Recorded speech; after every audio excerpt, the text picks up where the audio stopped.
Okay, good morning. I'd like to call to order this regular meeting of Desert Water Agency on June 16th, 2026. This meeting is being held virtually and in person. The link and telephone option provided is for the convenience of the public. And in order to reduce feedback, please mute your audio when you're not speaking. And also, the audio for those participating virtually will be muted in order to reduce feedback during this meeting. And just a reminder, everyone in the room to please mute any electronic devices.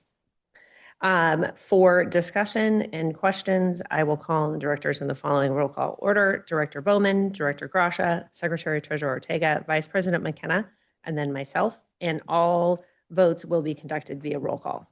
And I will stand for the Pledge of Allegiance and ask Director Gracia to lead us.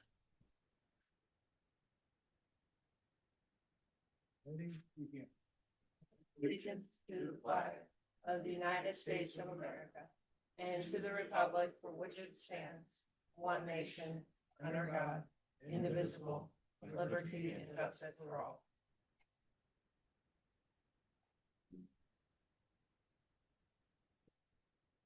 Okay, now I'll ask Secretary Baca to do a roll call, please. Director Bowman. Present. Director Gracia. Present. Secretary Treasurer Ortega. Present. Vice President McKenna. Present. And President Bloomer. Present. All present. All right, now it is time for public comment for items not on the agenda. And this is the time for members of the public to comment on items not listed on the agenda within the jurisdiction of the agency. Speakers are requested to keep their comments to no more than 3 minutes. And as provided in the Brown Act, the board is prohibited from acting on items not listed on the agenda. And I will ask Secretary Baca if we have received any items via email. No comments have been received. Okay, and I don't see anyone virtually raising their hand or in the boardroom. So we'll move on to public comments on items listed on the agenda. And this is the time for members of the public to speak about items on the agenda. And I ask that they keep their comments to no more than 3 minutes. Have we received any comments? No. And I don't see anybody raising their hand or in the boardroom. So we will now move on to consent calendar items. And at this time, I'd like to ask if there's any board members that would like to have any items pulled for discussion. With that, I'll look for a motion. So move item 6 as presented. And I'll second that. We have a first by Director Gracia and a second by Secretary Treasurer Ortega. And now we'll do a roll call vote. Director Bowman. Aye. Director Gracia. Aye. Secretary Treasurer Ortega. Aye. Vice President McKenna. Aye. And President Bloomer. Aye. Motion passes. Okay. Now we're moving on to item number 7, which is a public hearing. And at this time, I'll ask Assistant General Manager, Chief Engineer Tate to present your report. Good morning, President Bloomer and members of the board. Before I begin, we have Travis with Krieger and Stewart online to help answer any technical questions that you may have. The background is following the presentation of the engineer's report on the groundwater replenishment and assessment program for 2026-2027 at the board's May 19, 2026 meeting, a determination was made that the fund should be raised by a replenishment assessment, and the board set today as the time and place for the public hearing on the matter. As indicated in the replenishment reports, the proposed groundwater replenishment assessment for both West Whitewater area of benefit and the Mission Creek area of benefit in 2026-2027 is $255 per acre foot of production. A copy of the notice of today's public hearing was sent to all pumpers on May 20th, 2026, advising them of the scheduled public hearing as well as the recommended replenishment assessment to be considered. The notice of public hearing setting the hearing date for today was published in the public record on May 26, 2026. A comparison of the historic and proposed groundwater replenishment rates for Desert Water Agency and Coachella Valley Water District is shown in Exhibit 8 of the engineer's report. It is also attached to this report. It should be noted that DWA and CVWD have a different replenishment assessment charges. This is due to the different funding structure between the two agencies. DWA has lower taxes and a higher replenishment rate charge, whereas CVWD has higher taxes and a lower replenishment charge. The fiscal impact of this, based on estimated production figures for the West Whitewater Subbasin and the Mission Creek Subbasin, as indicated in the engineer's report, the $255 per acre foot is estimated to produce $11.3 million in revenue for the general fund. This is an increase of approximately $850,000 as compared to the current rate of $235 per acre foot. This rate of change will also increase the source of supply expense in the operating fund by approximately $600,000, producing a net fiscal impact to the agency as a whole of approximately $240,000. Finance Director Slough has reviewed this report. Legal counsel has reviewed this report. This rate increase aligns with strategic plan goal 1, sustainability, initiative 1.1.3, maintain local water supply sustainability, manage and maintain the ability to import water into the West Whitewater management area of the Indio Subbasin and Mission Creek management area. Staff recommends 1, open the public hearing on the proposed replenishment assessment to be levied in both areas of benefit. Receive public testimony, close the public hearing, and 2, adopt Resolution 1367, West Whitewater River Subbasin, making findings of fact relevant and material to levying the replenishment assessment within the West Whitewater River Subbasin. Resolution 1368, West Whitewater River Subbasin, levying the 2026-2027 West Whitewater River groundwater replenishment assessment in the amount of $250 per acre foot. Resolution 1369, Mission Creek Subbasin, making findings of fact relevant and material to levying the replenishment assessment within the Mission Creek Subbasin. Resolution 1370, Mission Creek Subbasin, levying the 2026-2027 Mission Creek groundwater replenishment assessment in the amount of $255 per acre foot. The resolutions are attached in Attachment 1. Exhibit 8 is in Attachment 2, and the final engineer's report is also attached. If you have any, I'll be happy to answer any questions if you have any. Okay, at this time, I would like to open the public hearing on the 26-27 groundwater replenishment assessment, West Whitewater River Subbasin and Mission Creek Subbasin, and this is going to be to request adoption of resolution number 1367, 1368, 1369, and 1370. And at this time, I would like to ask if any members of the public would like to speak on this item. I don't see any online. I don't see any in the, I was going to say in the courtroom, in the boardroom. And then have we received any public comment via email? No, we have not. Okay. And now I will ask the board members if they have any comments or questions. Director Bowman? None from me. Director Grasha? maybe a couple of things. What you said that everybody, can you explain how people were notified of this? I think you did, but I didn't clock. So all the pumpers were sent notification on May 20th. So we know the pumpers, so we Right. sent them a notification, and it was also put in the public record, which is a newspaper. Right, okay. And then there was a mention of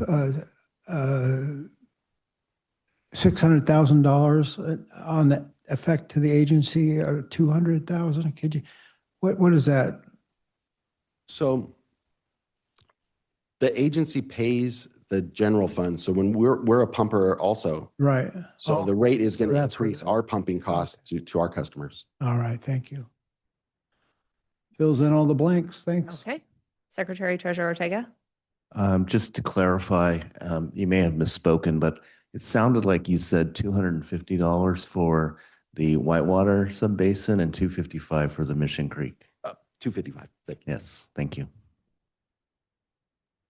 Vice President McKenna? I have none, thank you. And I have none. So Move the recommended action. no, we have to close the public hearing. So now I will declare the public hearing closed. Any further questions from the board members?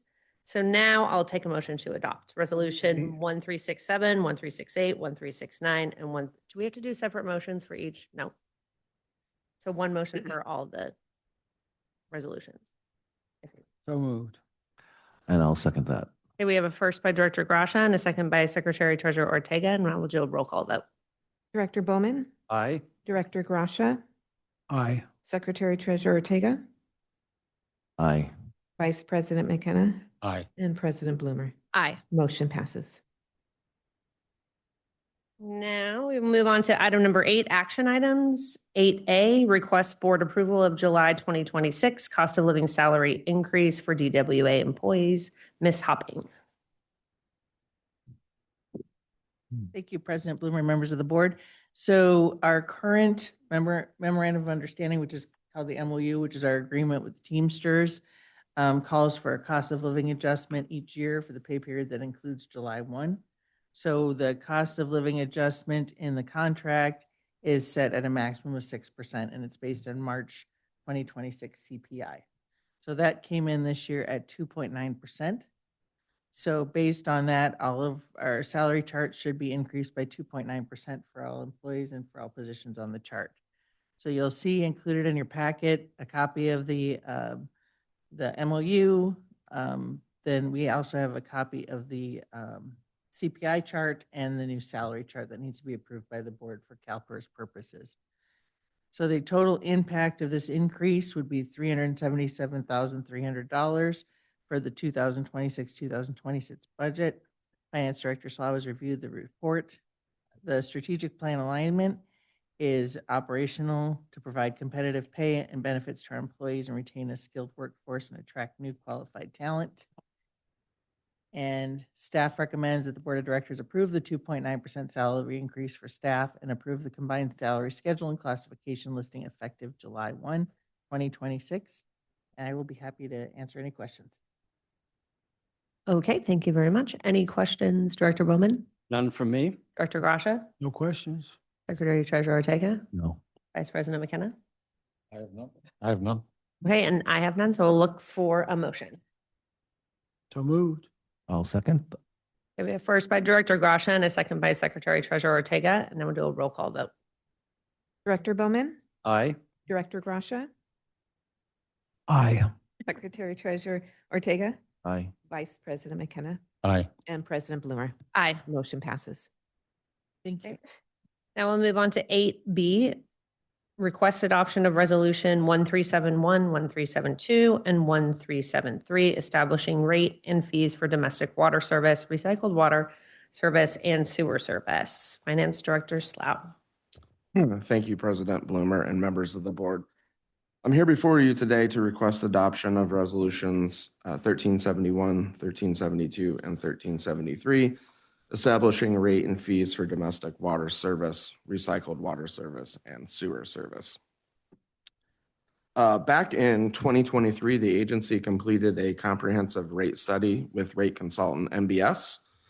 We also conducted a public protest hearing pursuant to Proposition 218. And then the board adopted a 5-year rate schedule to be implemented annually thereafter by board action every year. So staff requests the Board of Directors act on these 3 resolutions to update the domestic water, sewer, and recycled water rates for the 4th of 5 rate increases included in the board-approved rate schedule. Recycled water rates will be effective on July 1st, 2026, and domestic water and agency sewer charges will be effective on January 1st, 2027.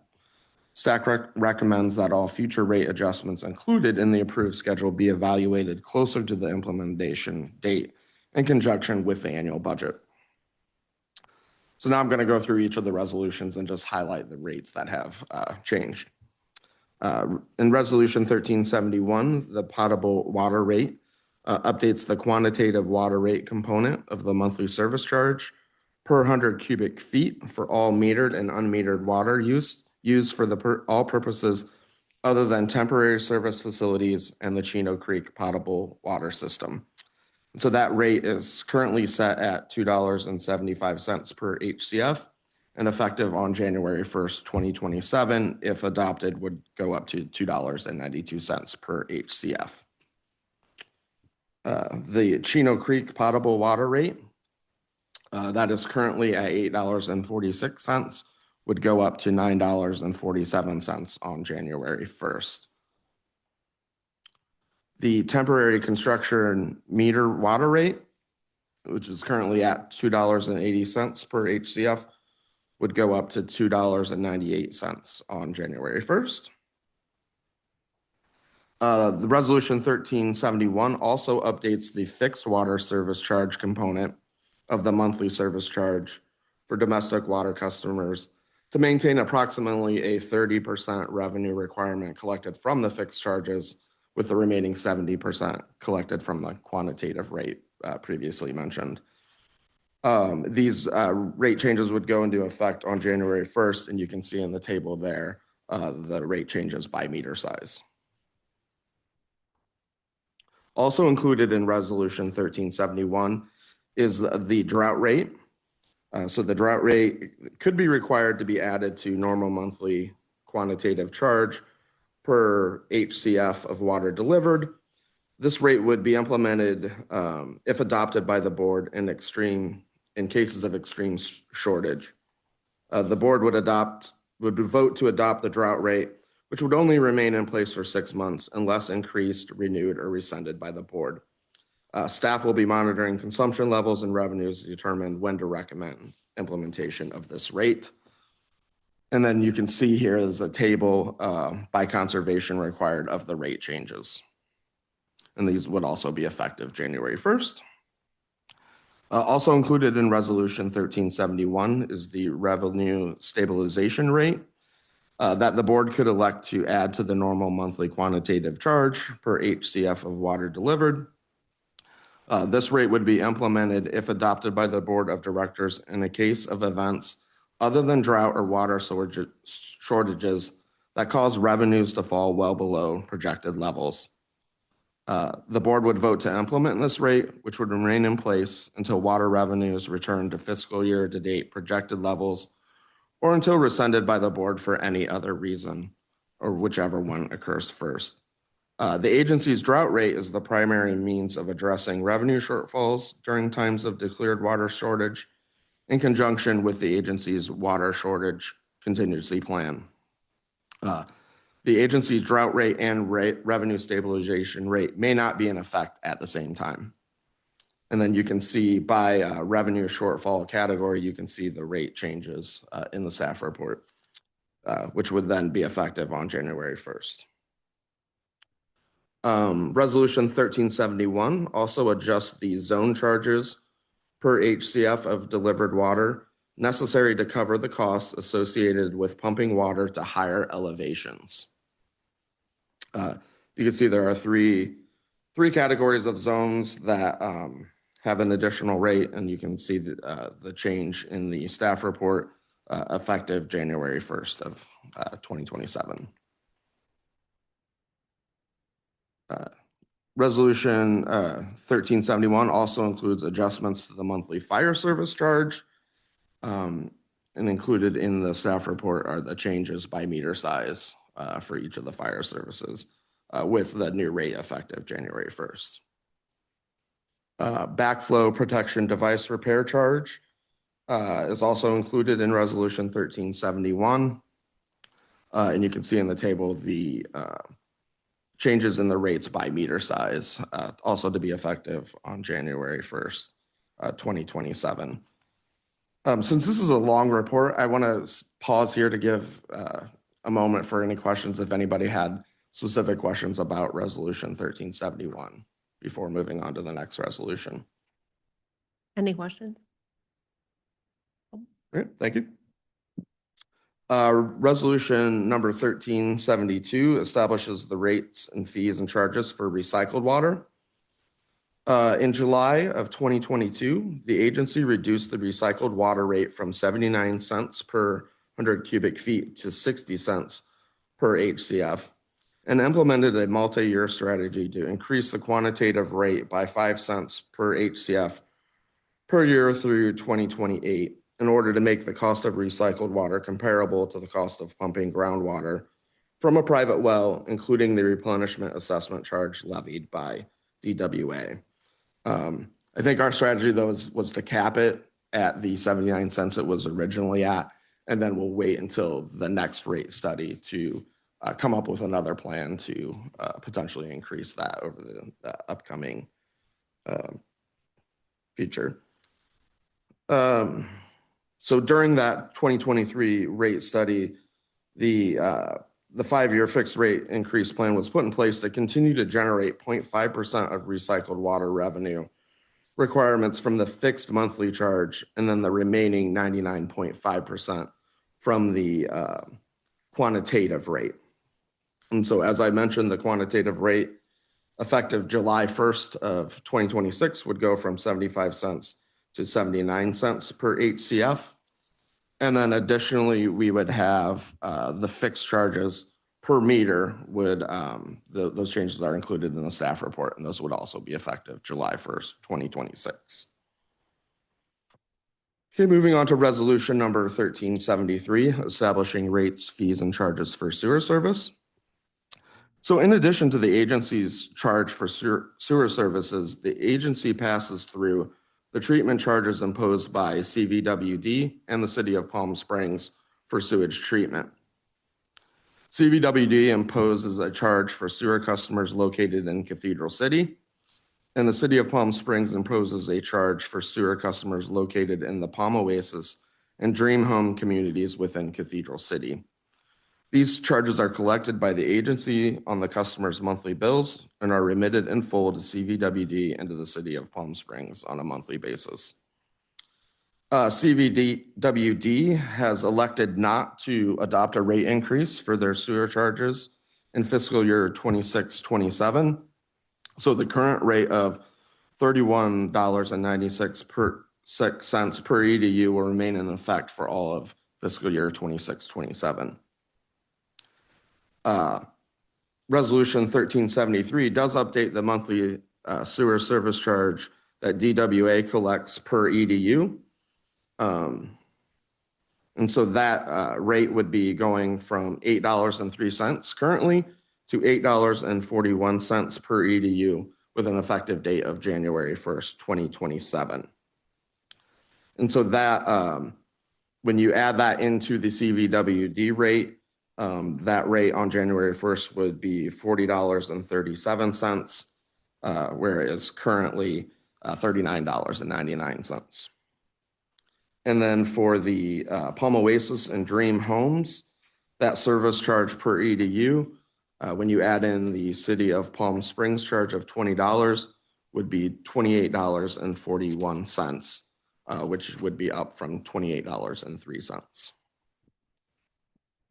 There's no prior action from these resolutions, so the fiscal impact On the operating fund, the monthly fire service rate increase would result in additional $18,000 per year in fire protection revenues.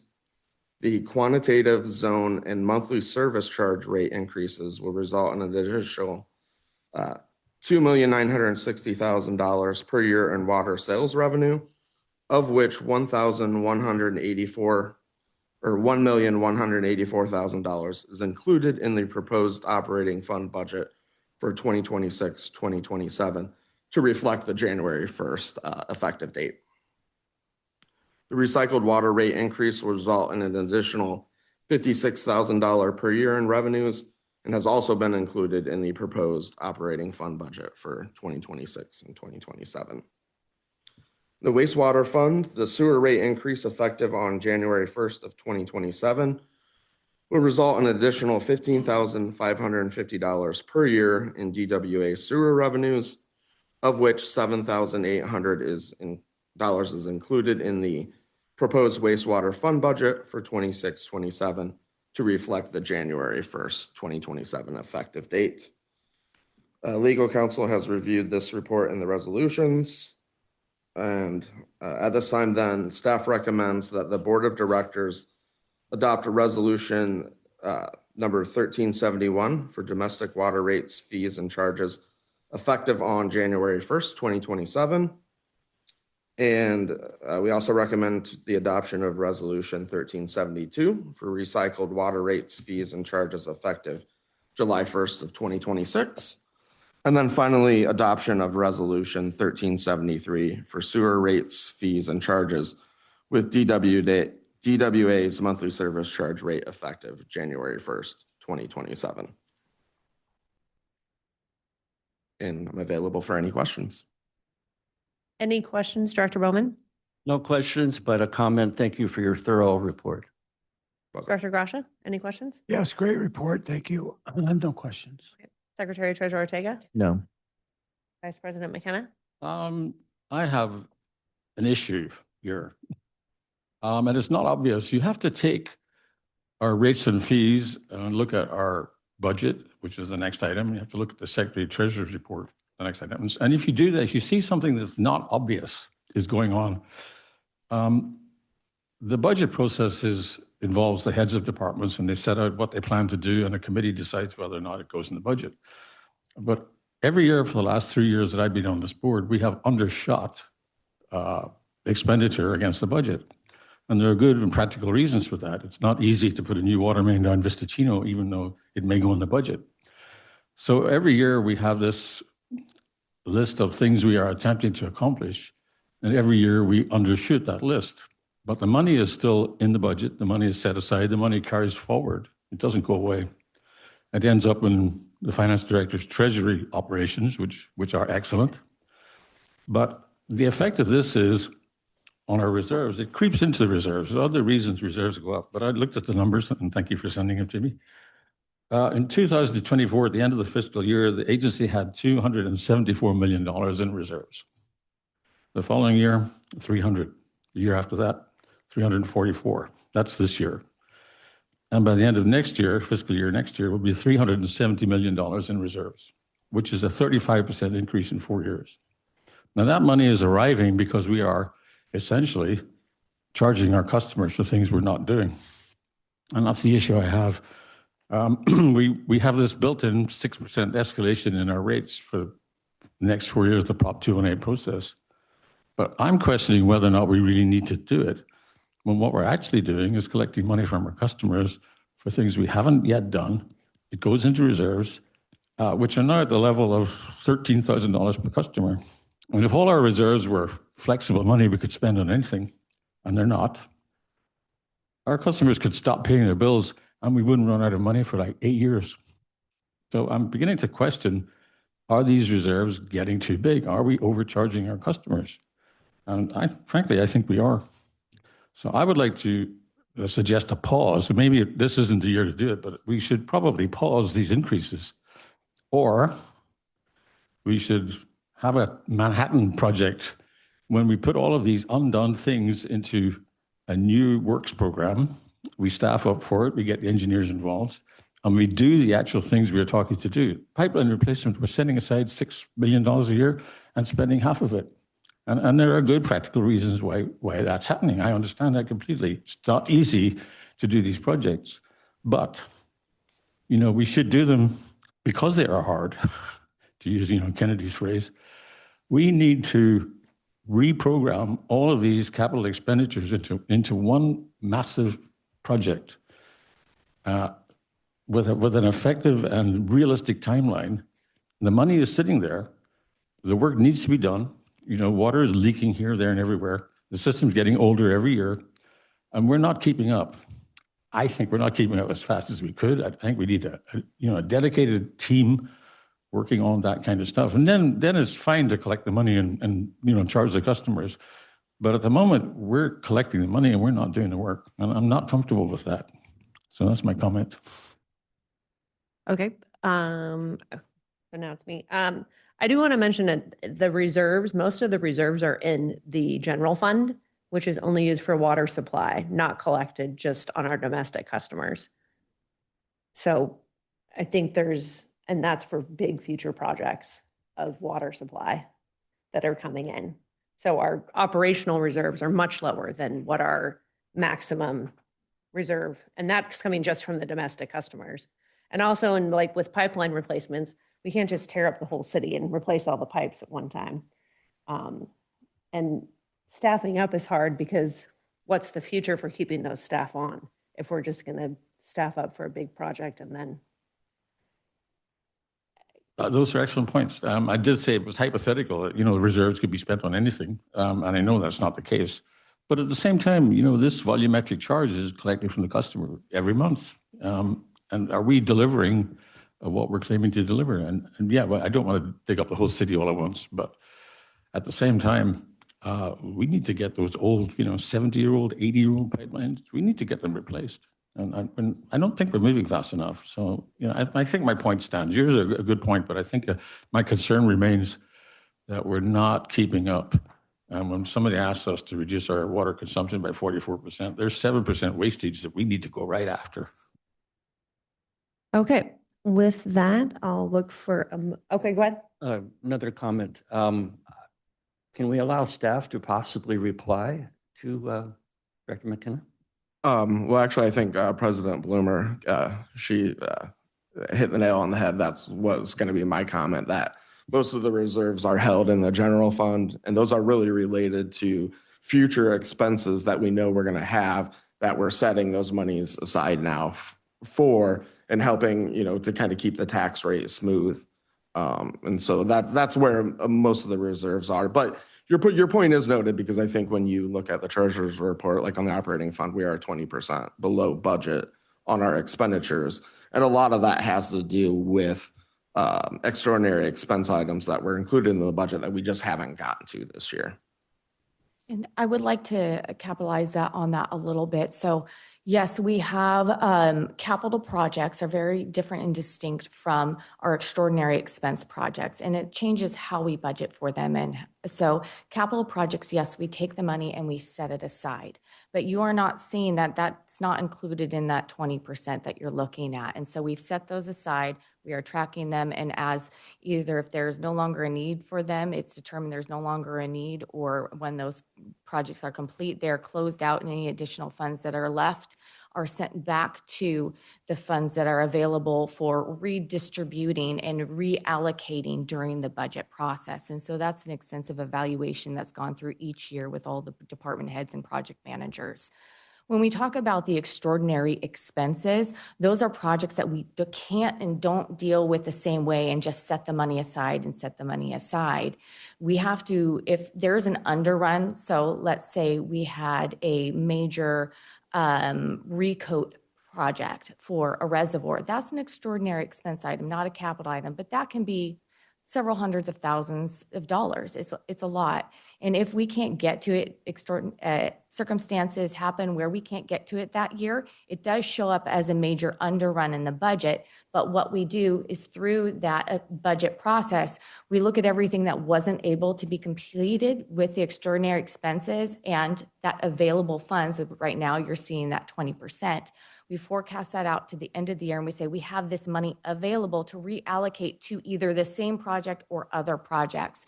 So the underruns, they do not accumulate in a reserve over a long period of time. They are taken and reallocated and used for other capital or extraordinary expense projects. Okay, thank you very much. With that, I will look for a motion. And we can take all the ordinances with one motion, right? Resolutions, sorry. What are we doing?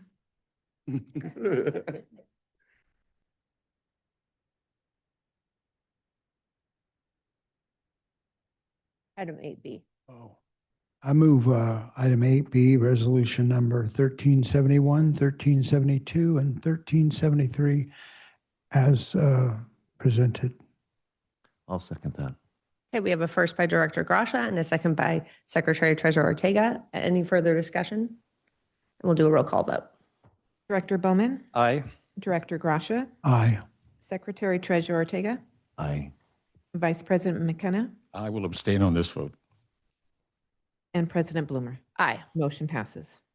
Okay, now we move on to item number 8C, request adoption of fiscal year 26-27 operating general and wastewater budgets. Finance Director Slough. Thank you, President Bloomer and members of the board. Attached for your review is the final draft of the proposed operating general and wastewater fund budgets for fiscal year 26-27. After presentation of the draft budget during the last board meeting on June 2nd, there were a couple of minor adjustments. In the operating fund, the amounts in the budget report in the actual 2024 and 2025 column, they were updated. They hadn't been updated previously. These figures are for comparison purposes only and really have no effect on the 26-27 budget, but we just wanted to highlight that change. In the general fund, there have been no changes to the budget since last presented to the board. And then in the wastewater fund, with CVWD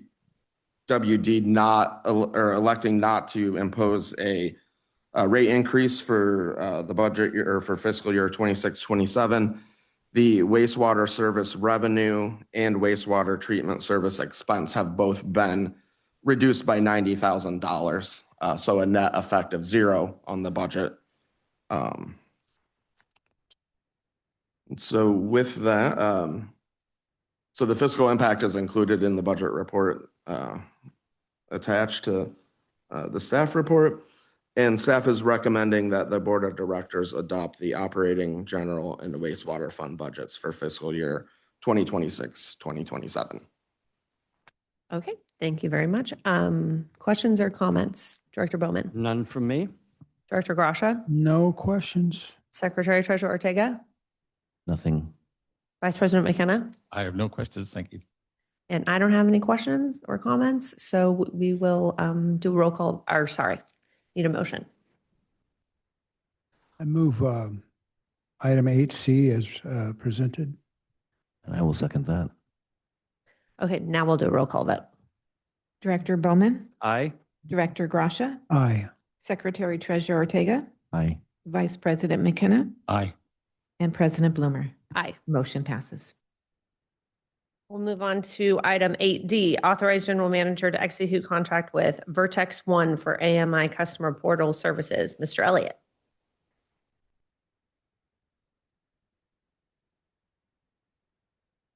All right, thank you. So this is an item asking us to essentially start our process of getting our AMI customer portal up to date. So we started this process up into November 4th, 2025. We closed the competitive bid process on December 4th, 2025, convened a panel of staff and selected Vertex One as our chosen vendor. We did work with them to kind of negotiate on some of the contract documents and ensure that we were under the correct understanding of what data could be transferred over to the portal and what we could provide to our customers. And we have the final contract documents in the attachments. The contract documents call for a 6 to 7 month implementation timeline, so staff will be working closely with Vertex One to try to keep that on track. Once the customer portal is live, it will provide customers with the additional water consumption data for their properties. So that would be hourly data rather than the largely monthly data that they receive now. They will get more up-to-date leak and high water use alerts. So that is something that we can set ourselves, but you may be able to find out about your leak within hours rather than weeks or months. And there will be mobile app access to access this customer portal so that customers have a more easy way to access all of our resources. As far as fiscal impact, there is a one-time implementation fee of $43,973. There is a long-term subscription cost of $41,628.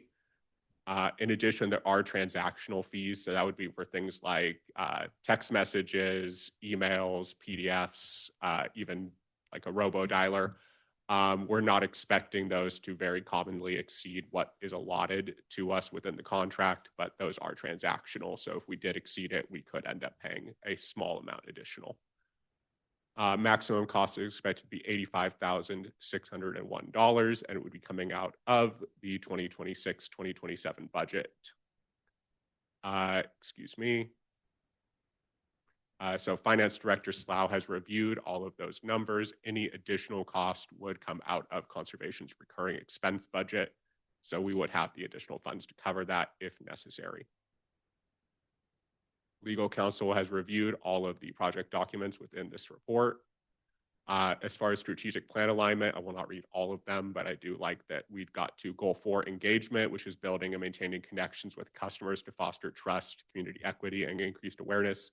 In my role, at least, this has been something that people want and ask for, and they know, like, for example, that SoCal Edison has a resource like this where you can get more up-to-date information about your electric bill. So being able to do on the water side, I think, is very cool. Authorizing the general manager, staff recommendation is to authorize the general manager to execute the Vertex One contract. I do want to mention here at the top that Vertex One did send a small update. So for the statement of work, there is a small update to section 5.6.1 user acceptance testing. In the second paragraph, they've asked to have it read, client in conjunction with Vertex One shall establish a priority for defects according to the impact criteria defined in the incident priority definitions found in section 4 of attachment 1 SaaS services, offering support for any customer or financial impacts as needed. So the found in attachment and found in section 4 of attachment number 1 SaaS services is the addition. They just wanted to make sure that we were referring exactly to where that incident priority definitions was found. So that was an important update for them. And so we are recommending that any motion includes the revision. If there are any questions, excuse me, I would be happy to answer. Okay, Director Bowman, any questions? I'm excited to see this being part of the technology transformation team since coming on the board. For customers to see real time if they have a leak is amazing. I know I'm part of the Mission Springs Water District and they have implemented this. I appreciate it as a homeowner. I believe the homeowners here in the Palm Springs area will appreciate this. So job well done. And I look forward to seeing success for this. Thank you. Director Crasha? No questions. Secretary Treasurer Ortega? Nothing more. Vice President McKenna? A couple. When do we expect to our customers be able to use this? It will go live. Excuse me, I didn't. I'm sorry. When do you think it will go live that the customer will actually get to use it?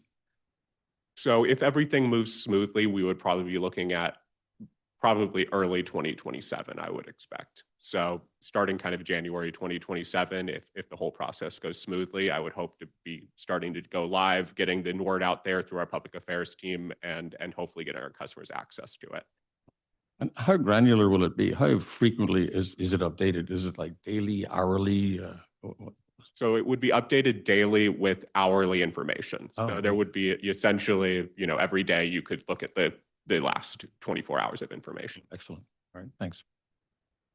All right, great. I do not have any comments or questions, so I will look for a motion. I would like to make a motion to authorize general manager to execute contract with Vertex One and the additions that Clark said at the very end of his presentation. I'll second that. Okay, we have a first by Director Bowman and a second by Secretary Treasurer Ortega, and now we'll do a roll call vote. Director Bowman, Aye. Director Gracia, Aye. Secretary Treasurer Ortega, Aye. Vice President McKenna, Aye. and President Bloomer. Aye. Motion passes. Thank you. Now we'll move on to item 8E, request board consideration of adoption of mitigated negative declaration with DWA and CVWD on interconnection number 2 project. Mr. Mohawk. Good morning, President Bloomer and members of the board. This morning, I'm here to request board consideration of the adoption of the mitigated negative declaration, also the MND, for the DWA and CVWD interconnection number 2 project. As you're likely aware, the interconnection number 2 project is going to be a pipeline crossing Whitewater Wash just north of Ramon to interconnect the two agencies, primarily for emergency situations, to provide reliability and safety to both of our systems. This project is currently under design and moving forward to meet a construction completion date of November of this year. Part of that design process is meeting compliance with the California Environmental Quality Act. As part of that effort, a notice of intent to adopt a mitigated negative declaration was posted April 28th of this year.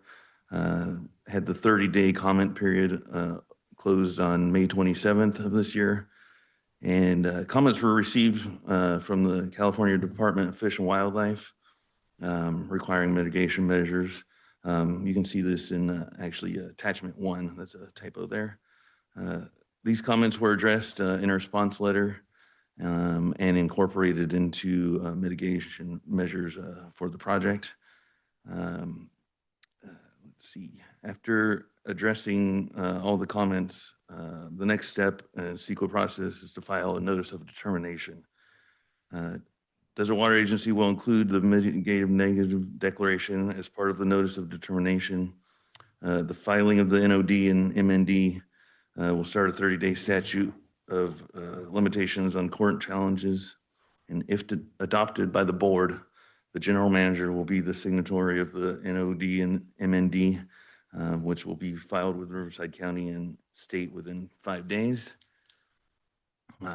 After that, staff will finalize easement negotiations and return to the board at a later date for bid authorization and easement approval. Prior action, August of last year, the board awarded design to contract to Krieger and Stewart. Fiscal impact, adoption of the resolution approving the mitigated negative declaration does not have a direct fiscal impact. The cost to file the NOD and MND are included in the contract with Krieger and Stewart. Finance Director Slough has reviewed this report. This aligns with Strategic Plan Goal 3 modernization, ensure the ability to continue to effectively serve our retail water customers with agencies' distribution system infrastructure. With that, staff recommends that the board adopt the MND declaration for DWA and CVWD interconnection number 2. And I'd be happy to answer any questions you may have. Okay, thank you. Any questions, Director Bowman? None from me. Director Gracia? I have no questions. Thank you. Secretary Treasurer Ortega? None, thanks. Vice President McKenna? Oh, I hate this.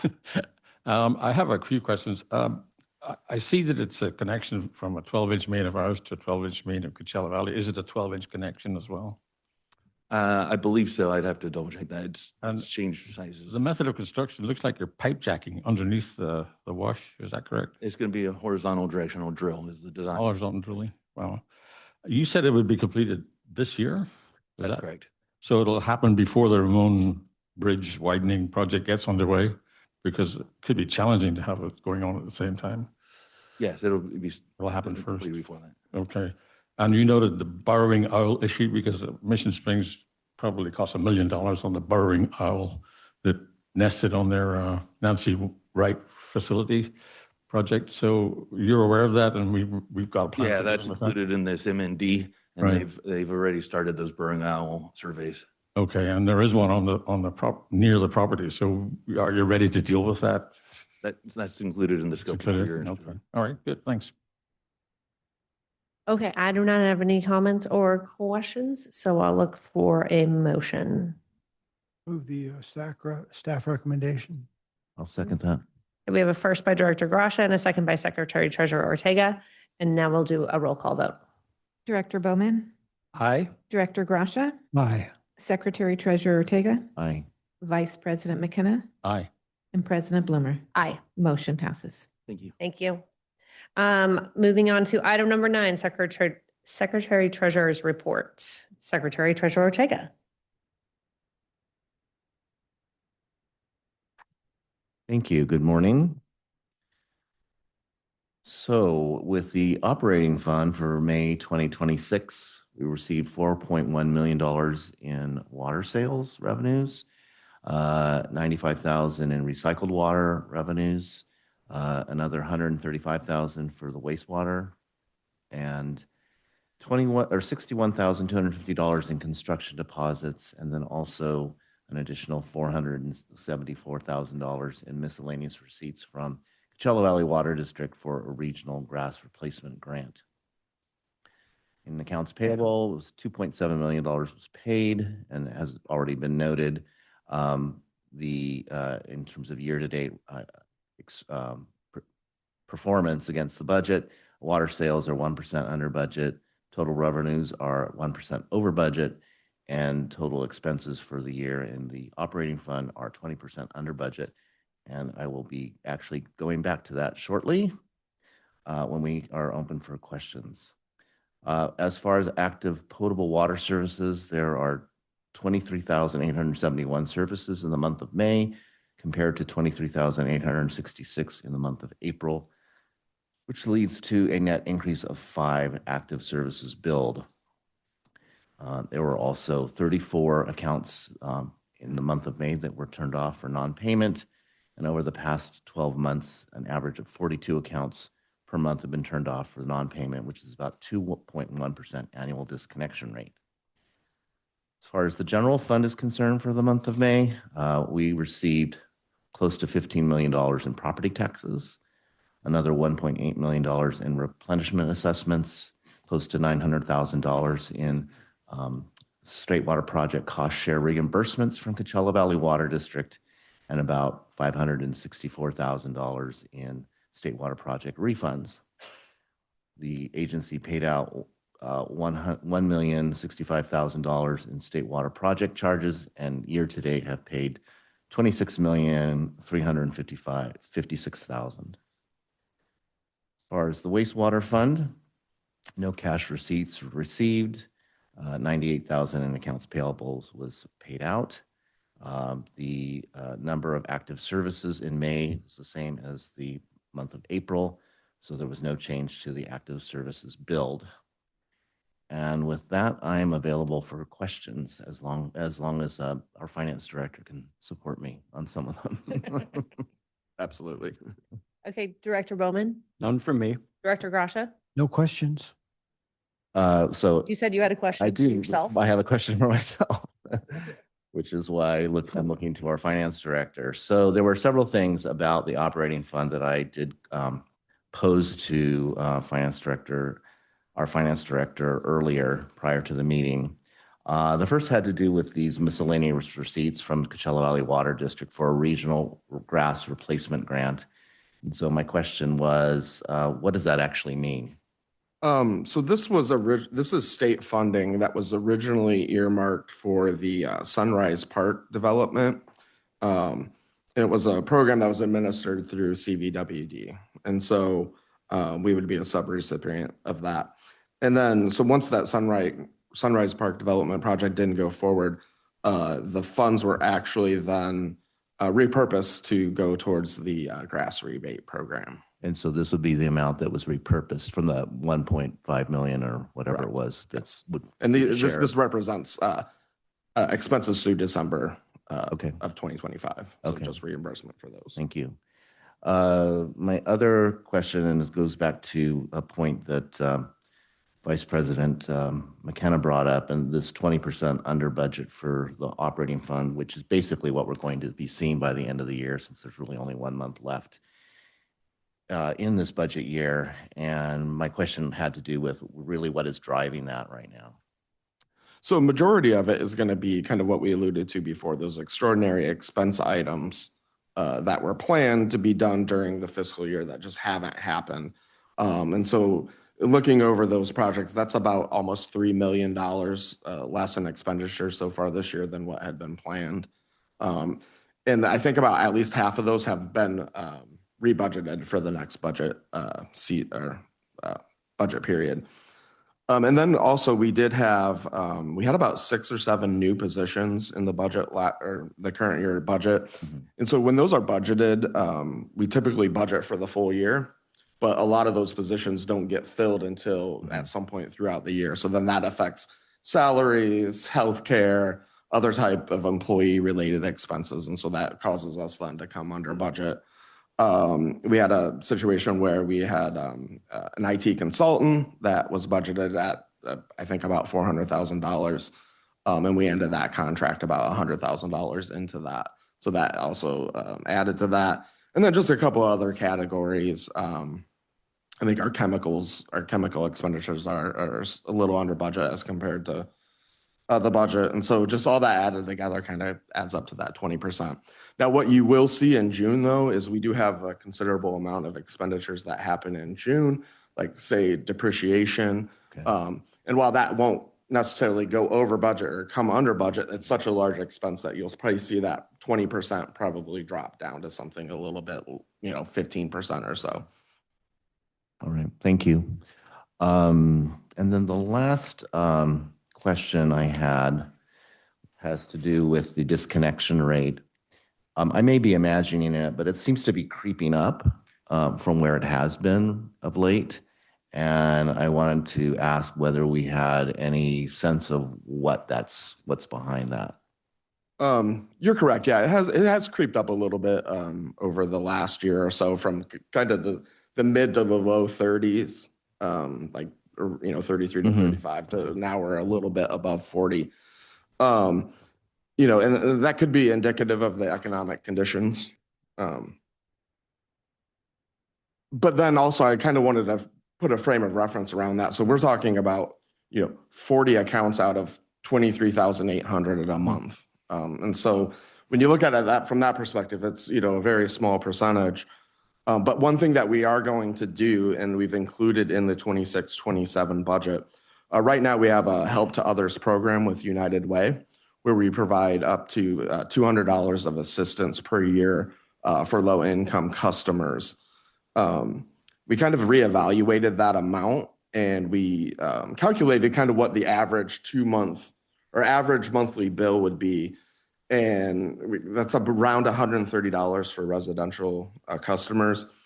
And so you don't get turned off until you're 2 months behind. And so we looked at basically the average 2-month bill was $270. Well, at the current level of $200, that wasn't even covering the past 2 charges. So we are going to adjust that amount that we give to customers to $300 per year. And so hopefully that will help get this number down to the levels that we had seen before, because if we give that assistance, then it does prevent them from being turned off, because it should cover 2 months worth of bills. Right.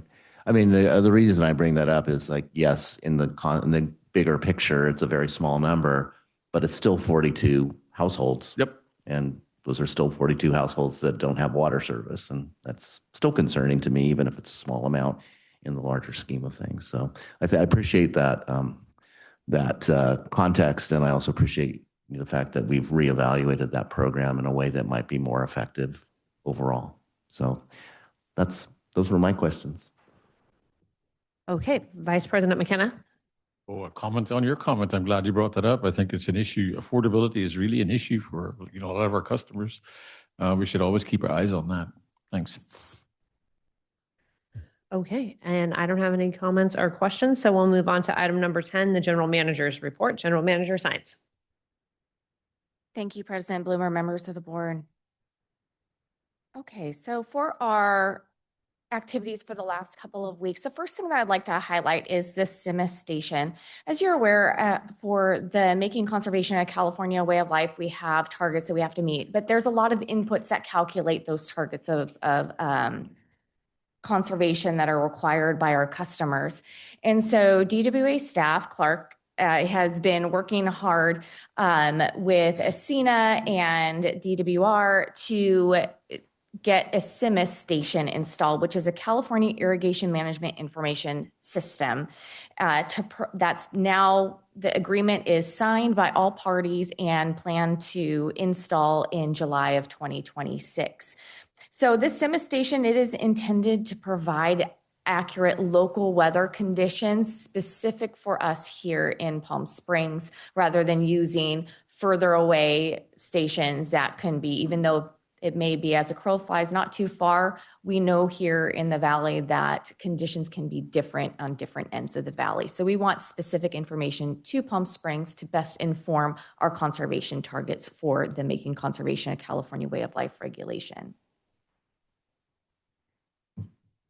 And I will add that that was a significant lift. It took a long time and a ton of emails back and forth and following up. And it was a significant success to finally get that over the finish line. And we're looking forward to getting that installed. For announcements, the Desert Water Agency will be closed this Friday, June 19th, in observance of Juneteenth, and also on Friday, July 3rd, in observance of Independence Day. Also, for an announcement, we have Aqua voted recently to rejoin NWRA. Several years ago, Aqua had removed their membership, or no longer was a member of NWRA. And at the June 5th, 2026 Board of Directors meeting for Aqua, they unanimously voted to rejoin NWRA as a state association member. Understanding that California plays a major role in Western water policy, and believe that together NWRA and Aqua will provide stronger advocacy efforts in Washington, D.C. for Western water.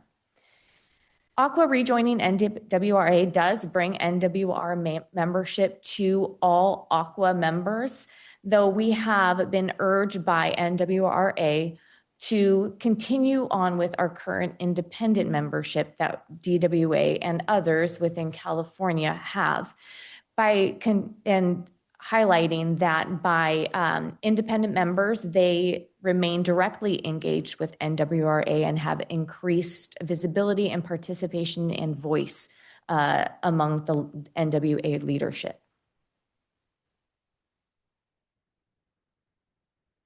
Moving on to agency engagement and outreach.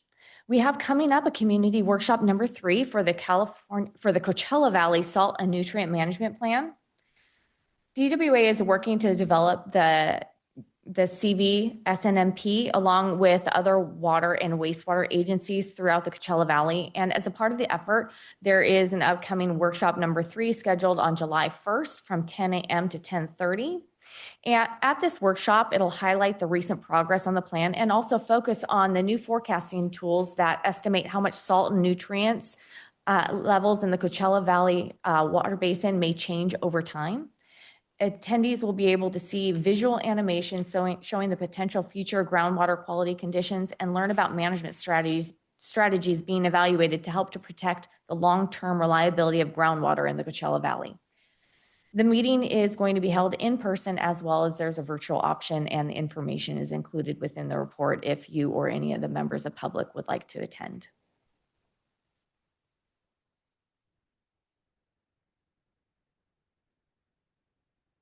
Moving on to the CalWEP peer-to-peer conference participation. CalWEP, which is the California Water Efficiency Partnership, invited our conservation manager, Clark Elliott, to participate in a panel at their peer-to-peer conference that was held in Napa just a little bit ago. The subject of the panel was agencies that are going beyond the bare minimum in terms of enforcement of the non-functional turf prohibition in AB 1572. And DWA also gave a presentation to help agencies who have not yet passed their ordinance and highlighted the differences between Ordinance 80 and AB 1572. So I thought this was a wonderful opportunity to be, that staff had, to be able to be engaged at the statewide level, providing the expertise that our staff has gained throughout this process, as they did take a lot of time and put a lot of effort into researching the requirements, working with legal counsel, working with local cities, and developing something that we believe will work. We also have our water quality report that is just in its finalization steps that will be issued here by the end of this month. The water quality report for 2025 will be available on our website by the end of June, as well as we will have physical copies available for customers to pick up if they would like a hard copy by July 1st.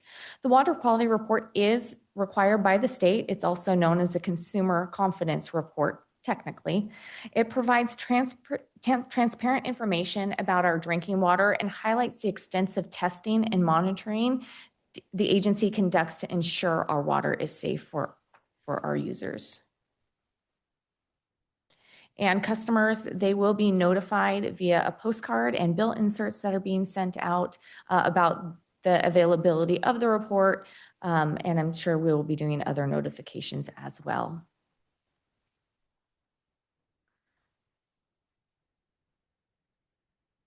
Previously, in the general manager report, we had indicated that nope, this is a different one, sorry. Let me start over. So DWA, we submitted support if amend position regarding Senate Bill 4368 and HR 5935. And this, I'm sure you're well aware, is the Agua Caliente Band of Cahuilla Indians Water Rights Settlement Act. So that is our settlement agreement with CVWD and the tribe. That letter has been sent to the Senate Committee on Indian Affairs and the House Committee on Natural Resources, supporting specific technical amendments proposed by the Coachella Valley Water District. The legislation is currently being considered by Congress, and with the next anticipated step being a hearing before the Senate Committee on Indian Affairs, and a copy of DWA's letter is attached to this report for your reference. Now for the one that we talked about before in a previous general manager's report is the support letter submitted for Aqua Vision for Our Water Future. So previously indicated to the board, and I believe in the last general manager's report, we notified of our intent to send a letter in support of the Aqua Vision. That letter has been sent, and the copy of the letter has been attached for your reference. And as a reminder, by submitting a letter, it means that we are now a partner listed on the Aqua Vision website for their initiative that's intended to inform the next California administration on key water policy priorities. In addition to the letter, I was invited to serve on the affordability working group, and I am serving on that. It is one of 3 working groups and this one is specifically established to develop recommendations to guide stakeholder engagement surrounding affordability. A copy of our support letter is attached to this GM report for your reference as well. And moving on to our system leak reports.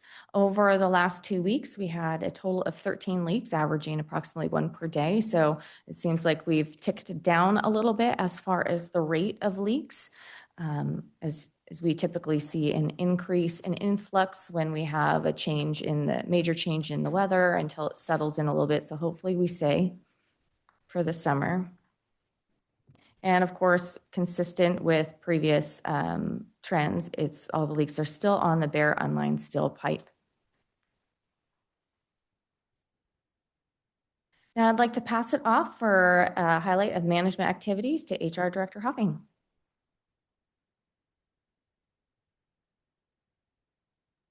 A lot of implementation meetings because we're going to be doing our onboarding through NeoGov. I just want to say too, the NeoGov, the talent acquisition piece that we did is really working well for us. So I'm really pleased that we went with that route. So I'm grateful. Makes my life a lot easier. We've been conducting some interviews. I'm hoping to make a couple of job offers today. So hopefully we will have orientation on the next HR activities list for next month. And we've started our supervisor training, which is exciting. We partnered with College of the Desert to have college professors come in, and it's a series of 7 courses that we're doing half days for each supervisor here. So we do them in 2 groups so that obviously we have some supervisors working each day.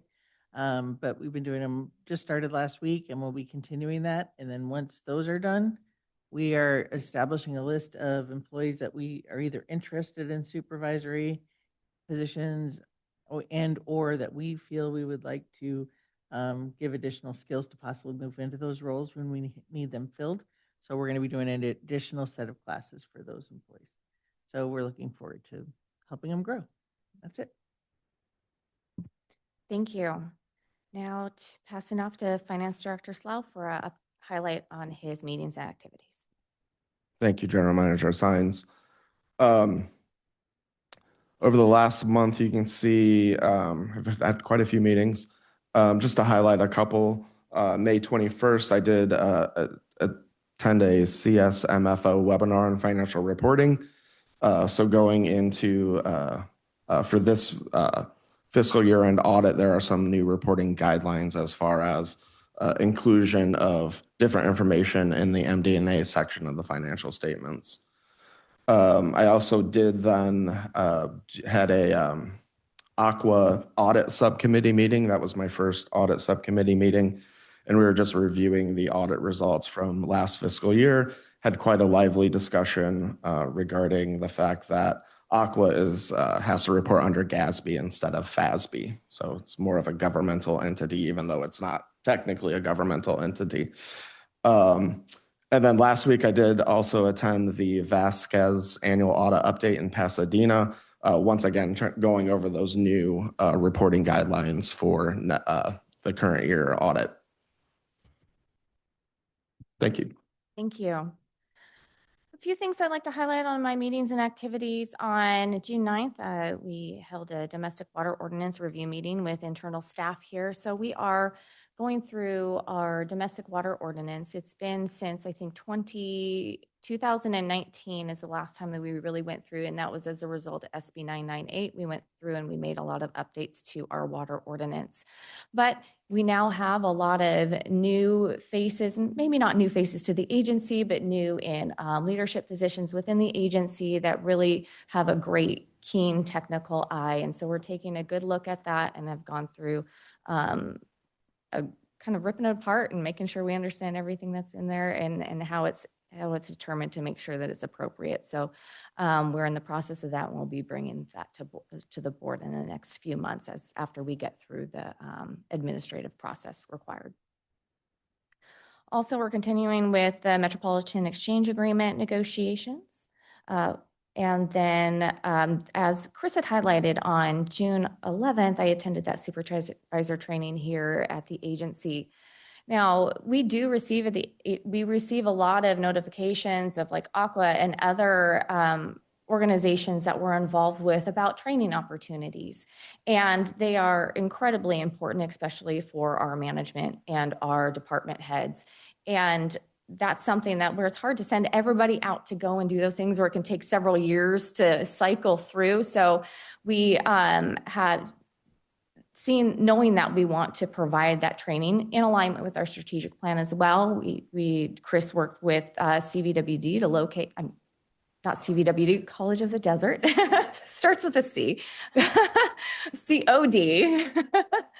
To locate this program. That's a several-week program to be able to bring here instead of trying to send all of our supervisors and managers away. So it's a great time to be able to come into a room and receive all the same information, spur conversation, what it means to us, and what we think about the agency, where we are, how's the leadership going. So it's a wonderful opportunity for everybody to be engaged with, rather than just trying to find those external opportunities and send people away. It's wonderful to be able to get the same training for everybody in the same place at the same time. And also, we had a meeting with the Agua Caliente Bandicoot Indians. We have some technical staff there on, they had received a grant several years ago, and they finally got through the process to do a water supply study. And so they wanted to get some ideas and bounce some things off to us. So we had the opportunity to meet with some of the consultants that helped with that settlement mediation in the technical side of that. So we did have a meeting on that. And with that, happy to take any questions you may have. Director Bowman? No questions, but the CIMIS sounds like fun. Director Gracia? I have no questions, just another moment to acknowledge the great work you guys, your staff, everybody's doing. To be able to come here to almost every meeting under every circumstance and not have complete chaos going on in the streets is definitely a sign of you guys doing it right and for decades and it continuing on as I sit here now. Thank you. Secretary Treasurer Ortega? I was trying to think of a response to that. There's definitely, if there's chaos going on in the streets, it's happening in my neighborhood because there are a lot of leaks. It seems to be happening every day. But that is one of our upcoming replacement projects. I'm excited to see that. Outside of that, no, I don't have anything else. Vice President McKenna? I think you want to see chaos in government, you should go to Washington. But I have no comments. I appreciate the work staff is doing. Thank you. And I have no comments or requests, so I will move on to item number 11, Director's reports on meetings and events attended on behalf of the agency that are compensable. Director Bowman. On June 9th, I did the know before regarding passwords, and that is all. Okay, Director Gracia. I'm sorry, I do have a couple. I'm going to have to get them loaded in here. I'll start with last night since it was last night and I remember it well. And last night, the Orange County Metropolitan Water District hosted their annual panel discussion. Dinner was almost 4 hours, I think. And the discussion was centered around the Sites project.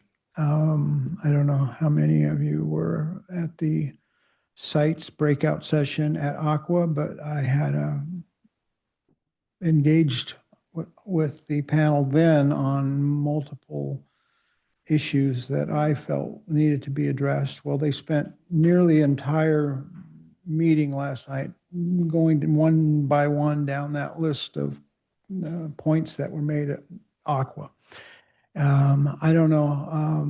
There's going to be a videotape available here pretty soon of that meeting. If anybody has any interest in watching it, I recommend that maybe I'll let you know when I see it. I remember last year they sent out a notice that it was available, and they had 4 people from the Sites project at various levels, board members and employees and staff from other agencies that were there in support of the project. It was very, very interesting. And they still wouldn't cough up the number, which I found interesting. And I went to a great deal more effort to avoid having to do that, and it was almost comical. But anyway, on the 9th, had the know before IT training session. And then the 8th was the Public Affairs and Conservation Committee meeting. That was very, in my view, that meeting turned out to be very fruitful for the agency. And already seeing a return on that investment. And the Desert Valley Builders Association on the 4th legislative meeting. And I participated in that and talked about some issues that were going on here in Palm Springs that I thought were relevant. And the Palm Springs people weren't there, so I took their time and spoke on their behalf. I hope I don't get in trouble. anyway, it was fun, and I always look forward to engagement with these things, and I appreciate the support. Okay, Secretary Treasurer Ortega. Yes, thank you. So meetings attended on behalf of the agency included, well, it looks like a shopping list for Aqua, really. On the 3rd of this month was the Region 9 Board Meeting Review. So that's essentially opportunity for members of the Region 9 Board to review the board packet for the larger state Aqua Board meeting, which occurs a couple days later, and to provide comments to the chair and vice chair about items that are on that agenda and provide feedback about to give a more regional perspective to those particular items. So that's something that we do every couple of months right before that board meeting. The next day was the board workshop in Sacramento, and that was to review the work plans for all 13 committees that make up Aqua. And each one of those committees has a representative on the board. And that person then went through the work plan that those boards have developed, that those committees have developed in the same way that all the regions have developed work plans. And that sort of sets the tone for the coming year of what the Aqua board is expecting to see happen. The next day was on Friday the 5th, was the actual board meeting in the morning. Some of the highlights that came out of that was, and our general managers already mentioned, the vision for our water future. By Friday morning, the results for the gubernatorial election were pretty clear. Who would be in the runoff, the two candidates that would be in the runoff. And so we were updated about the amount of contact and interaction that Aqua has had with the vision as it relates to those two candidates that will be moving forward. And surprisingly, there have been quite a bit of engagement already, which was encouraging. And then our agency was recognized for its commitment to sign on early. And I was presented with a small lapel button that I then presented to our general manager earlier.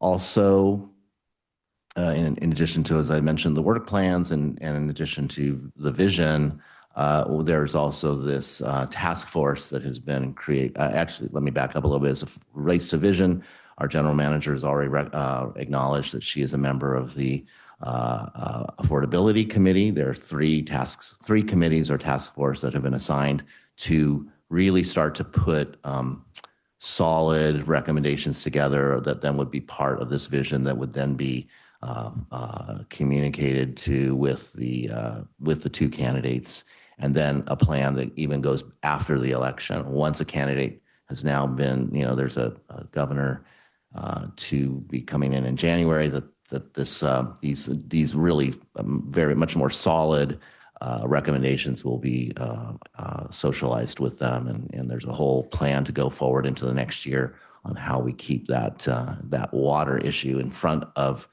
the new governor. And then there was also discussion of the task force that's been created. Each region has a representative on that task force.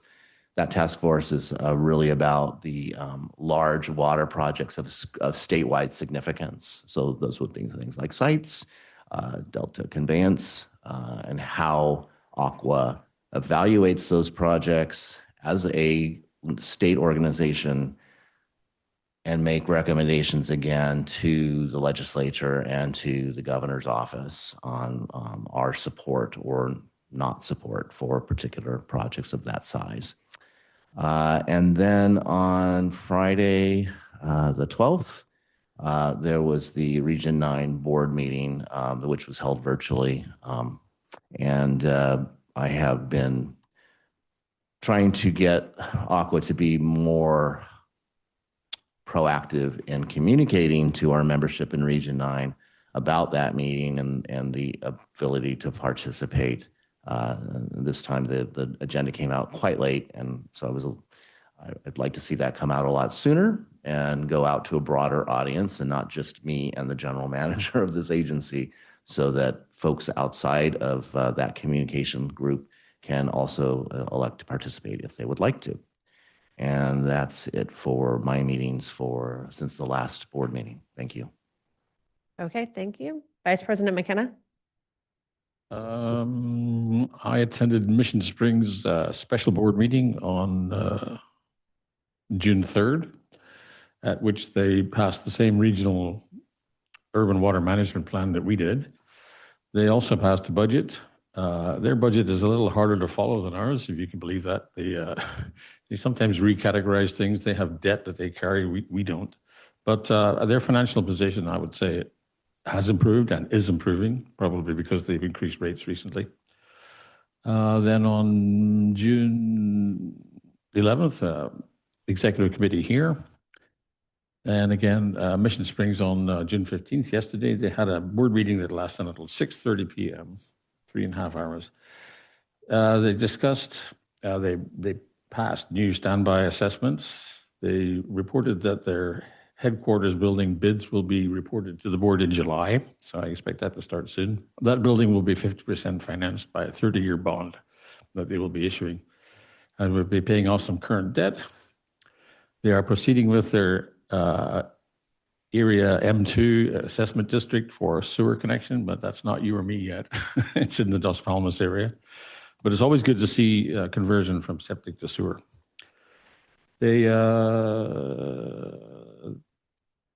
also approved water supply assessments for 2 new warehouses in Palm Springs and 1 in Desert Hot Springs. And when I read the data on that, I have to say one of those warehouses has a 200,000 gallon a day water assessment demand. That's what they expect. And that does not sound like a warehouse. It sounds more like a data center to me. They're all Amazon projects being handled by somebody who's not Amazon, but that's what they are. So I suspect that Amazon Web Services is involved in one of them. And like I said last time, we need to be looking at the potential for data centers popping up here and there. That one is in Mission Springs Service District, but it impact the aquifer. And I'm a little bit concerned to see these assessments going through, just happening, without a lot of public comment. There's a lot of public comment about data centers, but the specifics are just not available to the public. And I think they should be. I think we should seek to expose these to public view a little bit more than they currently are. So I'll leave it at that and for my comments on that meeting. That's it for me. Okay, on June 7th, I did the Know Before You Go training. On June 9th, I attended the Greater Coachella Valley Chamber installation dinner and awards in Mission Springs Water District. Actually, I received one of the business awards there that night. And then I had on June 11th was the executive committee meeting. And those are all of my meetings. So now we'll move on to director comments and requests. Director Bowman.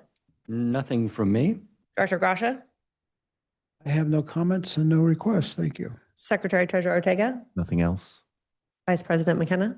I just want to recognize that this is Pride Month. Always happy to recognize the LGBTQIA plus community among our colleagues, our customers. And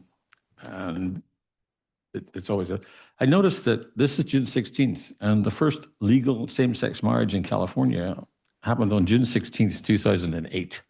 There were previous gay marriages that Gavin Newsom, as mayor of City and County of San Francisco, had authorized, but they were all voided. The first actual legal one occurred on this day in 2008. So congratulations to everybody for that. Thank you.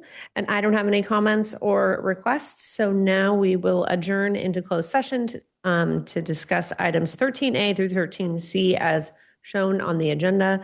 And we'll meet at 9:40. We have come back from closed session with no reportable action, so I will adjourn the meeting until our next regularly scheduled meeting.